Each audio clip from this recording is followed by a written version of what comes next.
नमस्कार, दमदार 11 देख रहे हैं आप। मैं हूं आशीष त्रिपाठी आपके साथ और आप भोपाल से एक बड़ी खबर आपको बताएंगे। भारत माता की जय एक नहीं 21 बार ऐसे बोलना होगा।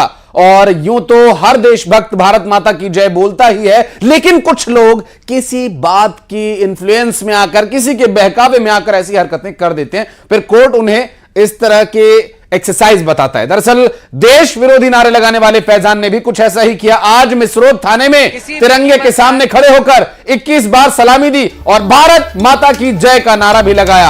हाईकोर्ट के आदेश के बाद तिरंगे के सामने सैल्यूट करने का ये अभ्यास, ये व्यायाम बताया गया फैजान को। आपको बता दें कि देश विरोधी नारे लगाने के आरोप में फैजान की गिरफ्तारी हुई थी और हाईकोर्ट ने यह समझते हुए कि ठीक है, किसी के प्रभाव में आकर बच्चे ने गलती कर दी, इसलिए उसे इस तरह की शर्तों पर जमानत दे दी गई। जाइए, अपना जीवन सुधारिए और भारत माता की जय बोलिए। हाईकोर्ट ने शर्तों के साथ फैजान को जमानत दी और कहा कि तिरंगे को सैल्यूट करें, जिससे कि आपका जो बहकना है वो लाइन पर आ सके। और हाईकोर्ट ने अपने आदेश में कहा कि फैजान हर महीने पहले और चौथे मंगलवार को मिसरोद थाना पहुंचकर तिरंगे को 21 बार सैल्यूट करेगा और भारत माता की जय बोलेगा। भारत माता की जय बोलेगा। 21 बार यहाँ सैल्यूट ही देना, भारत माता की जय कहना, फिर चौथे मंगलवार को फिर आना है मुझे यहाँ पे। क्यों आपने ऐसा नारा लगाया? सर अब वो तो गलती हो गई। उस वक्त काय के लिए लगाया था ये नारा? वीडियो बन रही थी, थोड़ी वीडियो बना रहे थे, एक रील बना रहे थे मजाक में, इसके बारे में वायरल हो गई। बस ये वायरल कैसे हुआ? भारत माता की जय, भारत माता की जय, भारत माता की जय ही कहूंगा मैं। जो गलती हो गई उससे स्वीकार हूँ मैं, और जो मेरे को हाईकोर्ट ने पालन दिया है वो मैं करता रहूंगा हमेशा, और कानून का भी कर। जबलपुर हाईकोर्ट के आदेश के बाद फैजान और मनीष राज सिंह जो टीआई हैं वो यहाँ पर मौजूद हैं। फैजान से सीधे हम लोग बात कर लेते हैं। फैजान, आज हाईकोर्ट के आदेश का पालन करने यहाँ पर पहुंचे, भारत माता की जय भी बोली, ठीक लगता है ये जो सजा कोर्ट ने मुहैया की है? बिल्कुल ठीक दी है मुझे हाईकोर्ट ने सजा। जे मैं पालन कर रहा हूँ, करता रहूंगा जब तक मेरा केस चल रहा है। और ये गलती तो किससे नहीं होती। देखो साहब, वीडियो बनाता कौन नहीं बनाता, हर कुछ ना बनाता, कोई गंदी बना लेता, कोई फिल्म बना लेता है, और डल जाती पुलिस उसको सजा देती है। और जो मुझसे गलती हुए मुझसे दोबारा ना हो और ना करने की कोई कोशिश करे, ऐसे नारेबाजी देश के, अपन जिस देश में रहते हैं उससे प्यार करते हैं, इस गलती से गलती का एहसास है मुझे। और भारत माता में रहता हूँ मैं, भारत माता की बोलूंगा, भारत माता की बोलता ही हूँ मैं। और अंगूठा छाप हूँ मैं, पढ़ा लिखा तो नहीं था। अब जिसने मुझसे बनवाई है वगैरह वगैरह, बस उनके बारे में भी कुछ कहना नहीं चाहता। तो देखिए, फैजान का ये कहना है कि मुझसे गलती हुई है और मुझे गलती का एहसास है, मैं भारत माता की जय अब बोल रहा हूं और हमेशा भारत माता की ही जय बोलूंगा। ऐसे ही लोगों को किसी तरह की बातों से इन्फ्लुएंस करके जो लोग पीछे से तमाशा देखते हैं, उसी का जिक्र करते करते फैजान रुक गया कि अभी उन लोगों के बारे में बात नहीं करूंगा। हालांकि इस तरह के लोगों की कमी भी नहीं है जो नासमझ या अनजान हैं इस बात से कि वो क्या बोल रहे हैं या किस बारे में बोल रहे हैं, या देशभक्ति जो उनके मन में है उसे प्रदर्शित कैसे किया जाए भला, और उसके लिए क्या बात हो जिससे कि वो अपनी देशभक्ति, अपने देश के प्रति जो सम्मान है वो प्रकट कर सकें। हालांकि इस तरह के अभ्यास अमूमन स्कूल्स में कराए जाते हैं कि आपको वहां पर बताया जाता है कि आप जिस देश में पैदा हुए हैं उस देश ने आपके लिए क्या क्या किया, आपके देश में आप जहां रहते हैं वो जन्मभूमि वो आपके लिए कितनी महत्वपूर्ण है। ये बात सनातन धर्म में तो शास्त्रों में भी लिखी हुई है और लगभग सभी धर्म में ये बात लिखी हुई है, और सनातन धर्म में भी इस बात को बड़े ही स्पष्ट तरीके से बताया गया है कि जननी जन्मभूमिश्च स्वर्गात् गर्यसी। जननी जन्मभूमि स्वर्ग से भी महान है, और यही बात इस दुनिया में जितने भी पंथ या धर्म हैं उन सभी में बताई जाती है। और कुछ लोग जो इन बातों से अनजान हैं, जिन्हें स्कूल जाने का मौका नहीं मिला, जिन्हें उन धर्म ग्रंथों को पढ़ने का मौका नहीं मिला, बुद्धिजीवियों के सानिध्य में रहने का मौका नहीं मिला, ऐसे लोगों को बहला फुसला कर उनसे इस तरह के वीडियोस भी बनवाए जाते हैं। वासु चौरे हमारे सहयोगी इस वक्त हमारे साथ जुड़ गए, उनसे बात करेंगे। वासु, ये बात फैजान ने खुद भी स्वीकार की कि कुछ लोगों के इन्फ्लुएंस में आकर उसने इस तरह की गलती कर दी, और इस गलती को दोबारा कोई और ना दोहराए, इसकी वो खुद जीती जागती मिसाल बन गया है, और इस बारे में फिर अब वो लोगों को भी संदेश दे रहा है। निश्चित तौर पर आशीष, और इस पूरे घटनाक्रम को अगर आप देखें करीब से और समझने की कोशिश करें तो इसका एक पहलू निकलकर सामने आता है, वो ये है कि एजुकेशन कितनी ज़रूरी है, शिक्षा कितनी ज़रूरी है, सुशिक्षा कितनी ज़रूरी है। क्योंकि जब आप शिक्षित होते हैं तो कोई आपको आसानी से बहका नहीं सकता, आपको भड़का नहीं सकता, आपसे अनैतिक काम नहीं करवा सकता, आपसे अनैतिक गतिविधि नहीं करवा सकता। आपको आपके मोरल और वैल्यूज़ पता होते हैं, आपको आपके देश का सम्मान किस तरीके से करना है वो पता होता है, भारत का क्या तिरंगे के सम्मान का क्या प्रोटोकॉल है वो पता होता है, आपको क्या कहना है और आपको क्या नहीं कहना वो पता होता है। तो इसलिए एजुकेशन जो है वो बहुत महत्वपूर्ण हो जाती है। बहरहाल ये पूरा मामला जो है वो भोपाल के मिसरोद थाना क्षेत्र का है, जहां पर फैजान के ऊपर ये आरोप लगे कि देश विरोधी उसने नारे लगाए, वीडियो आया, हाईकोर्ट में मामला पहुंचा, हाईकोर्ट ने आदेश दिए, दिशा निर्देश दिए कि जब तक ये केस चलता रहेगा तब तक हर पहले और चौथे मंगलवार को महीने के मिसरोद थाना पहुंचना होगा। वहां पर जो झंडा लगा हुआ है तिरंगा उसे सलामी देनी होगी और भारत माता की जय भी बोलनी होगी। कोर्ट का इसके पीछे का जो मकसद है वो साफ तौर पर समझा जा सकता है कि फैजान को भी एक सीख मिले और इस तरीके के जो अन्य लोग हैं जो गाहे बगाहे या किसी बहकावे में आकर देश विरोधी नारे लगाते हैं, देश विरोधी बातें करते हैं, जिससे देश के आत्मसम्मान को के सम्मान को, अस्मिता को ठेस पहुंचती है और लोगों की भावनाएं जो है वो कहीं ना कहीं आहत होती है। तो इस तरीके की जो घटना है, जो इस तरीके के घटनाक्रम है वो ना हो। और आज जो ये नज़ारा भोपाल के मिसरोद थाने में देखा गया ये अपने आप में ऐतिहासिक भी है और अद्वितीय भी है। और तमाम न्यूज़ 18 के माध्यम से जो तमाम लोगों ने और देश ने और दुनिया ने इस चीज़ को देखा है और जो ऐसे लोग भी देख रहे होंगे जो कहीं ना कहीं असामाजिक तत्व हैं, असामाजिक गतिविधियों में लिप्त होते हैं या इस तरीके के प्रयास करते रहते हैं, तो उन तक भी ये मैसेज जरूर पहुंचा होगा कि इन सारी चीज़ों से बचना है, नहीं तो कड़ी सजा के प्रावधान है और वो कड़ी सजा जो है वो कोर्ट आदेशित करेगा। वो सजा दिलाने के काम जो है वो पुलिस अमूमन स्कूल्स में करवाए जाते हैं कि भारत माता की जय बोलना है और अपने तिरंगे जो देश के आन बान शान है उसे सैल्यूट करना है। ये सब जो मैनर्स हैं, एटिकेट्स हैं, ये सब स्कूल में सिखाए जाते हैं। लेकिन जैसा कि फैजान ने बताया कि वो स्कूल नहीं गया, पढ़ा नहीं, तो ठीक है उसको नहीं पता होगा, लेकिन कुछ लोगों के बहकावे में आ गया और इस वजह से उससे ये गलती हुई। बहरहाल और लोग इससे नजीर ले सकते हैं, वो इस तरह की हरकत ना करें तो बेहतर होगा। तो भारत माता की जय बोलते हुए बहुत बहुत शुक्रिया आपका इस पर जानकारी देने के लिए वासु। और अब श्योपुर की तस्वीर आपको दिखाते हैं जहां स्थानीय लोगों ने सड़क बनाने के दौरान खूब हंगामा किया। दरअसल वीआईपी आगमन को लेकर रातों रात सड़क बनाई जा रही थी और यह सड़क बनाने के लिए लोग कब से गुहार लगा रहे थे, लेकिन जब पता चला कि वीआईपी आने वाले हैं तो रातों रात सड़क बनाने के लिए लोग लग गए विभाग के। और आपको बता दें कि यहां कई लोगों के मकान के अवैध हिस्सों को भी तोड़ दिया गया, जिसके बाद स्थानीय लोगों ने इसका विरोध किया और एक शख्स तो गाड़ियों के आगे ही लेट गया और सड़क बनाने का विरोध करने लगा। स्थानीय लोगों का आरोप है कि प्रशासन द्वारा मनमानी और अवैध तरीके से मकानों को तोड़ा गया और कई लोगों के अतिक्रमण की जद में आए मकानों को नहीं तोड़ा गया, जिसे लेकर खूब हंगामा हुआ। आपको बता दें कि 24 अक्टूबर को श्योपुर दौरे पर सीएम, बीजेपी के प्रदेश अध्यक्ष वी डी शर्मा, विधानसभा अध्यक्ष नरेंद्र सिंह तोमर समेत कई जनप्रतिनिधि पहुंचने वाले हैं और इस दौरान वे रामनिवास रावत के पक्ष में चुनावी प्रचार भी करेंगे। और अब वीआईपी के आगमन पर रातों रात सड़क बनाई जा रही है, जिसका स्थानीय लोगों ने विरोध किया और प्रशासन पर लापरवाही और मनमानापूर्ण तरीका अपनाने का आरोप लगाया। इसका कौन देगा? कौन देगा? वो गाड़ी देगा हरजाना कौन देगा? इसका डीडी शर्मा नहीं माननीय। और दीपक दंडोतिया हमारे सहयोगी इस वक्त हमारे साथ जुड़ गए। दीपक, सड़क ही तो बन रही है, अच्छी बात है, विकास हो रहा है, फिर क्यों इतना विरोध हो रहा है? जी बिल्कुल, सड़क बन रही है, ये अच्छी बात है, इसका विरोध नहीं होना चाहिए। लेकिन विजयपुर में विरोध इस बात का है कि जो अतिक्रमण की जद में जितने मकान आ रहे थे, करीब 40 मकानों को अतिक्रमण की जद में माना गया था, लेकिन प्रशासन ने करीब 20 से ज्यादा मकानों को ही तोड़ा है। बाद बाकी जो मकान है जो अतिक्रमण की जद में होते हुए भी उन्हें नहीं तोड़ा गया है। स्थानीय लोग इसी बात का विरोध कर रहे हैं। पिछले दिनों भूख हड़ताल भी हुई थी, तब प्रशासन ने आश्वासन दिया था कि सभी के साथ न्यायपूर्वक कार्रवाई की जाएगी, लेकिन अब वीआईपी के आगमन को देखते हुए उन मकानों को तोड़ने की बजाय सीधा सड़क निर्माण कराई जा रही है। इसी बात का यहाँ के लोग विरोध कर रहे हैं। उनका सीधा सा आरोप है कि अगर कार्रवाई की गई थी तो सभी पे की जाती या फिर किसी के मकानों को नहीं तोड़ा जाना चाहिए था। अब इसी बात को लेकर के लोग इस तरह की विरोध कर रहे हैं। जी बहुत शुक्रिया दीपक आपका इस पूरे मामले पर जानकारी देने के लिए। इसका कौन देगा? कौन देगा? वो गाड़ी। और मुरैना में दिवाली से पहले खाद्य विभाग अब पूरी तरह से एक्शन में नजर आ रहा है और मिलावटखोरों पर एक्शन भी लिया जा रहा है। खाद्य विभाग की टीम ने साक्षी फूड प्रोडक्ट पर छापेमारी की और इस दौरान केमिकल से बनाए गए 40 क्विंटल से अधिक मिल्क मावा केक बर्फी जब्त की गई। इसके साथ ही भारी मात्रा में रिफाइंड और मिल्क पाउडर भी जब्त किया गया। इतना ही नहीं, नमूने जांच के लिए भेज दिए गए हैं लैब में और तहसीलदार सीताराम वर्मा और मुख्यालय खाद्य सुरक्षा अधिकारी अवनीश गुप्ता ने ये कार्रवाई की। बड़ी कार्रवाई है, मैं आ जाऊंगा।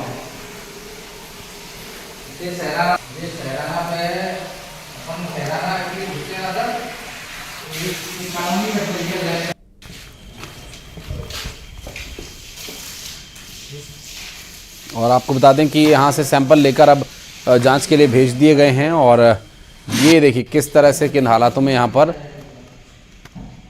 तैयार किया जा रहा था मिल्क केक, मावा। और अमित हमारे सहयोगी इस वक्त हमारे साथ जुड़ गए। अमित, मुरैना तो है ही बदनाम इस तरह की मिलावट के लिए, लेकिन जो ये कार्रवाई हुई यहाँ पर क्या कुछ एक्शन लिया गया और जो सैंपल्स भेजे गए कब तक आएगी जांच रिपोर्ट और क्या कुछ खाद्य विभाग की टीम कह रही है? हाँ बिल्कुल, देखिए ये खाद्य विभाग की टीम ने छापामार कार्रवाई की है और सिविल लाइन थाना क्षेत्र के सहराना इलाके में ये फैक्ट्री संचालित हो रही थी। यहाँ पर बड़ी मात्रा में मिल्क केक, मावा और मावा से जो तैयार की जा रही थी, क्योंकि दीपावली का त्योहार नजदीक है, इसी को लेकर के मार्केट में खपाने के लिए यहाँ से 40 कुंटल से अधिक जो मिठाई है वो बना करके रख ली गई थी और उन्हें संभवतः आज भेजा जाना था कहीं खपाने के लिए, लेकिन उससे पहले ही खाद्य सुरक्षा विभाग की टीम ने छापामार कार्रवाई की है और इन सभी मिठाइयों से लेकर के जो वहां पर बनाने की सामग्री थी, मिठाई तैयार की जाती थी और जिन केमिकलों को मिला करके जो मिठाई तैयार की जाती थी वो सभी जब्त कर लिया है और इन सभी के नमूने लेकर के जांच के लिए भेज दिए हैं। अभी जांच रिपोर्ट कब आएगी उसके बाद ही स्पष्ट हो पाएगा कि इनमें कितनी मिलावट की गई है। फिलहाल जो खाद्य सुरक्षा विभाग की कार्रवाई है इसे लेकर के अब जो मिलावटखोर हैं उनमें हड़कंप मचा हुआ है। हालांकि ये पहला मामला नहीं है, इससे पहले भी हर बार दीपावली का त्योहार आता है उससे पहले मिलावटखोर सक्रिय होते हैं और भारी मात्रा में मिठाई बनाते हैं। अब चाहे वो शहर में बात की जाए या फिर अंचल में बात की जाए, क्योंकि कैलारस, मुरैना, सबलगढ़, जौरा, अंबा, पोरसा इन सभी इलाके में भारी मात्रा में मिलावटखोर सक्रिय हैं और बड़ी मात्रा में मिठाइयां बनाते हैं। अब देखा गया है कि आज देर रात को ये कार्रवाई की गई है, लेकिन इससे जो खाद्य सुरक्षा विभाग कार्रवाई कर रहा है, लेकिन जो मिलावटखोर है वो भी खाद्य सुरक्षा विभाग से 2 कदम आगे हैं और वो भी लगातार एक ठिकाने को चेंज करते हैं, दूसरी जगह नई अपनी तैयार कर लेते हैं और फिर वो दूसरी जगह बनाने की कार्रवाई शुरू कर देती है। अब देखना होगा कि आखिर इन सभी पर कब तक जो खाद्य सुरक्षा विभाग है वो प्रतिबंध लगा पाता है। बहुत शुक्रिया अमित आपका इस पूरे मामले पर जानकारी दर्शकों तक पहुंचाने की। मुरैना में झोला छाप डॉक्टर को गोली मारने का एक सीसीटीवी वीडियो सामने आया। दरअसल वाममोड़ थाना क्षेत्र में बाइक पर सवार होकर आए 2 बदमाशों ने गोली चला दी और गंभीर हालत में उसे ग्वालियर रेफर करना पड़ा। आपको बता दें कि हमलावरों की तलाश में फिलहाल पुलिस जुटी हुई है। तस्वीरें आप देखिए किस तरह से यहां हमला किया गया और गोली मारकर घायल कर दिया गया। ये तस्वीरें मुरैना से सामने आई हैं, जहां 2 बदमाश आए और गोली मारकर वहां से भाग खड़े हुए और जो लोग यहां पर मौजूद थे अचानक बंदूक चलती देख वहां से जान बचाकर भागे। और तस्वीरें जो सीसीटीवी कैमरे में रिकॉर्ड हो गई और ये उनकी पहचान करने के लिए काफी है।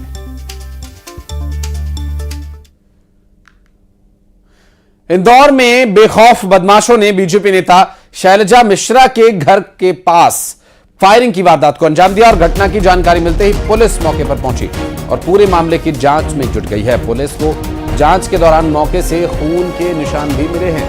उसके बाद पुलिस अस्पतालों में लेकर जानकारी भी जुटा रही है और पुलिस की प्रारंभिक जांच में बाइक सवार 3 युवकों के द्वारा गोली चलाए जाने की बात सामने आई है और छतरीपुरा थाना क्षेत्र का ये मामला है।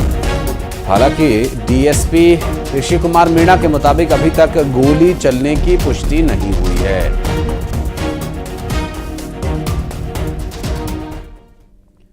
और जबलपुर में शादी के आवेदन ने बवाल मचाया हुआ है। हसनैन और अंकिता की शादी के आवेदन से माहौल गर्मा गया। परिजनों ने सिहोरा थाने का घेराव किया, हिंदूवादी संगठनों के साथ थाने का घेराव किया। अंकिता की तलाश में परिजन सिहोरा पहुंचे और आज सिहोरा बंद का ऐलान किया गया है। समाज के लोगों ने जल्द से जल्द अंकिता को ढूंढकर परिजनों को सुपुर्द करने की अपील की है।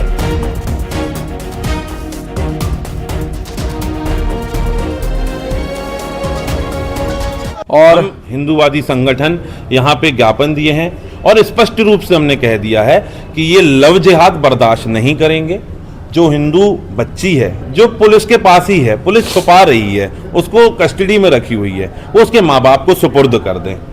एक्चुअली हिंदू सेवा परिषद द्वारा एक हमारे पास ये ज्ञापन दिया गया है, जिसमें उन्होंने बताया है कि जबलपुर कलेक्ट्रेट में एक आवेदन विवाह के लिए आया है विशेष अधिनियम के तहत। इसमें हुसैन अंसारी है और एक अंकिता राठौर है जो कि हिंदू महिला है और लड़का मुसलमान है, तो वो दोनों विवाह करने वाले हैं अभी।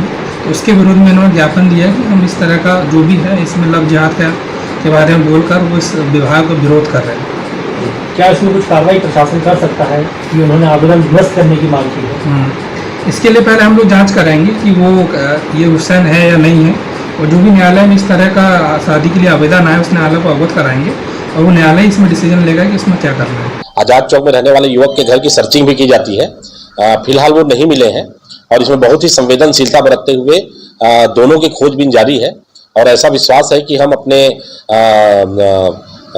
तकनीकी साक्ष्यों के आधार पर और मुखबिर तंत्र के आधार पर जल्द ही इन दोनों का पता लगा लेंगे और जो वैधानिक इसमें कार्रवाई है वो तत्काल इसमें की जाएगी।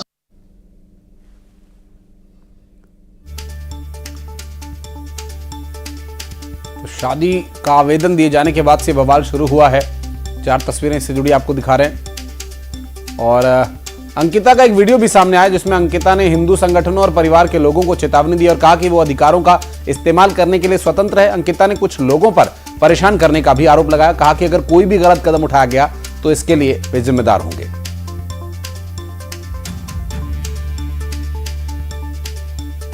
मैं अंकिता राठौर आपसे ये बात भी कहना चाहती हूँ कि मुझ पर जो प्रेशर बनाया जा रहा है सोशल मीडिया के थ्रू, राजनीतिक दल और संगठन के थ्रू और मेरे माँ बाप और उनके जो खानदान है, मेरा जो खानदान है उनका जो भी साथ दे रहा है उनके थ्रू, अगर मुझे कुछ भी होता है या मैं खुद से कुछ कर लेती हूँ या फिर किसी भी तरीके से मुझे कुछ भी होता है तो इसका जो पूरा इल्ज़ाम है इन सभी पर जाएगा। जो लोग भी इन सब टॉपिक पर अपना जो है अधिकार समझ करके उस चीज़ को बढ़ावा दे रहे हैं और हवा लगा रहे हैं और अपना मतलब निकाल रहे हैं, मुझे बहुत बुरा लग रहा है और बहुत शर्मिंदगी लग रही है। मेरे वीडियोस, मेरे फोटोज़ बहुत तरीके से जो है वायरल किए जा रहे हैं, राइट। और मेरे साथ जो लड़का है उसके भी वायरल किए जा रहे हैं। आप जो स्वतंत्रता तो दीजिए, ये मेरा पूरा अधिकार है स्वतंत्रता का भी और मेरा शादी करने का भी, और आप मेरा ये जो अधिकार है वो छीन नहीं सकते हैं। आप अगर मुझ पर ऐसे प्रेशर डालेंगे तो मैं कुछ भी कर सकती हूँ अपने साथ, और इन सब चीज़ों का इल्ज़ाम जो है मैंने जिनका भी नाम लिया है उन सब पर जाएगा। और जो लोग भी हैं बाकी जो भी इनका साथ दे रहे हैं और इनकी बारे में जो है बातें करके जो है पोस्ट कर रहे हैं और गलत तरीके से इस चीज़ का इस्तेमाल करें, उन सब पर भी जाएगा। और खबरदार से जहां पर ग्रामीणों ने रेप के 2 आरोपियों के हाथ बांधकर पिटाई की और पिटाई के बाद दोनों आरोपी युवक को पुलिस के हवाले कर दिया। आपको बता दें कि आरोपियों पर घर में घुसकर महिला से दुष्कर्म करने का आरोप है। तो ये कहीं बोली तो नहीं सरपंच मोबाइल दो।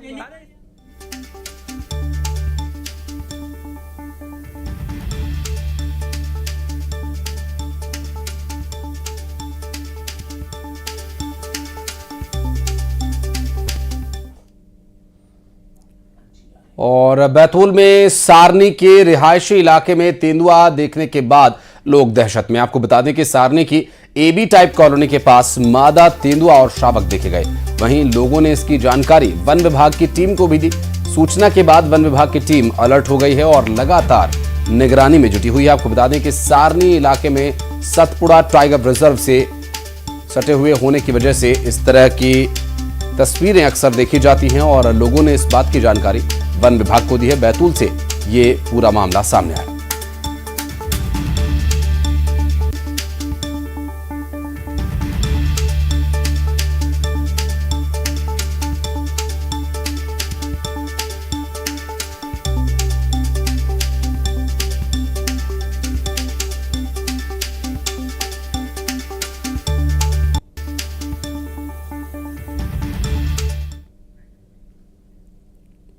और मध्य प्रदेश को चीता स्टेट के बाद अब किंग कोबरा स्टेट बनाए जाने की तैयारी है। सीएम डॉक्टर मोहन यादव के निर्देश के बाद वन विभाग प्रदेश को किंग कोबरा स्टेट बनाए जाने की तैयारी में जुटा है और वन विभाग किंग कोबरा प्रोजेक्ट तैयार कर रहा है, जिसे केंद्र सरकार को भेजा जाएगा। आपको बता दें कि राज्य वन प्राणी बोर्ड की बैठक में मुख्यमंत्री के निर्देश के बाद प्रदेश की धरती पर पाए जाने वाले वन्य जीवों जो कि विलुप्त हो रहे हैं या पलायन कर रहे हैं, उनमें अब उन्हें वापस बसाया जाए। इसके लिए सर्व विशेषज्ञों और पुराने दस्तावेजों की मदद से किंग कोबरा के बारे में विभाग जानकारी जुटा रहा है और प्रस्ताव तैयार किया जा रहा है।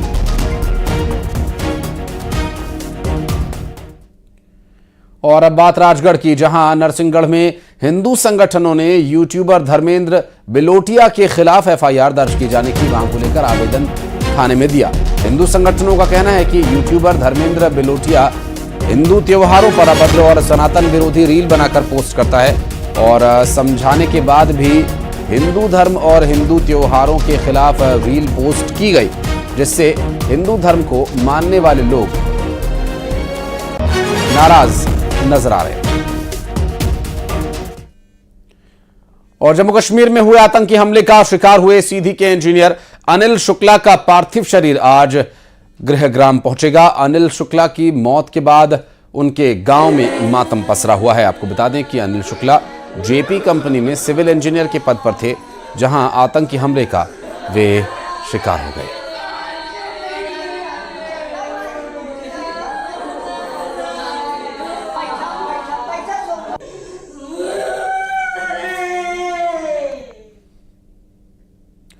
और इसी के साथ यहां पर रुक रहे एक छोटे से ब्रेक के लिए खबरों का सिलसिला आगे भी रहेगा जारी, जल्द लौटते हैं।